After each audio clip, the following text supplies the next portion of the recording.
வணக்கம். முனிசாமி அப்படின்னு ஒருத்தர் கேள்வி கேட்டிருக்காருங்க. அவர் என்ன கேட்டிருக்காருன்னா, கிழக்கு பார்த்த வாசல், ஓகே, வாசலுக்கு நேராக பூஜை அறை வைக்கலாமா? வாசலுக்கு நேராக பூஜை அறை வைக்கலாமாங்கிற கேள்வியிலேயே பதில் இருக்குங்க. பூஜை அறையோட ஸ்பெஷாலிட்டி என்ன? எதுக்காக பூஜை அறை வைக்கிறோம்? ஒரு அமைதியாக, நிதானமாக, மனசார சாமி கும்பிட்றதுக்கு தான் பூஜை அறை ஒதுக்கப்பட்டிருக்கிறது. அந்த பூஜை அறை வாசலுக்கு நேராக இருந்தால் வாசல்லேருந்து வருகிற எனர்ஜி, வாசல்லேருந்து வருகிற சத்தங்கள், வாசல்லேருந்து வருகிற டிஸ்ட்ராக்ஷன்ஸ்கள் அதெல்லாம் நம்மளை டிஸ்ட்ராக்ட் பண்ணிடும். ஸோ அதனால் வாசலுக்கு நேராக இருக்காமல் இருப்பது தாங்க சிறப்பு. இன்னொன்று என்னென்னு பார்த்தீங்கன்னா, நம்ம கருவறை கோயிலுக்கு போகிறோன்னு வச்சுக்கோங்க. இந்த கருவறையில் பார்த்தீங்கன்னா காற்றோட்டமே குறைவாக இருக்கும், உள்ளே இருக்கும் காற்றோட்டம் குறைவாக இருக்கும். அப்போனா அங்கே எனர்ஜி ஸ்டோர் செய்யப்படுகிறது.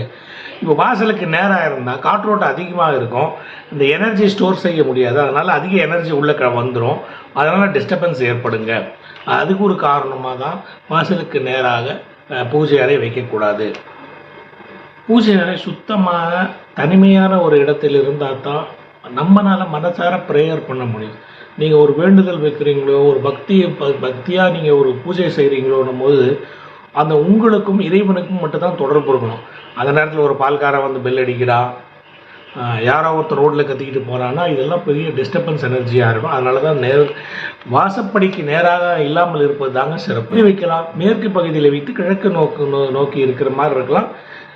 பூஜை அறைக்கு தலைவாசலுக்கு நேராக இல்லாமல் தள்ளி வச்சுட்டோம்னாவே போதுங்க. கிழக்கு பார்த்தது போல் வைத்துக் கொள்ளுங்கள். மற்றபடி ஒன்றும் தப்பு இல்லைங்க. முனிசாமி, நீங்கள் இந்த கண்டிப்பாக வாசலுக்கு நேராக வைக்க வேண்டாம். மீண்டும் மற்றொரு சந்தர்ப்பத்தில் மற்றொரு வீடியோவில் சந்திப்போம். நன்றி.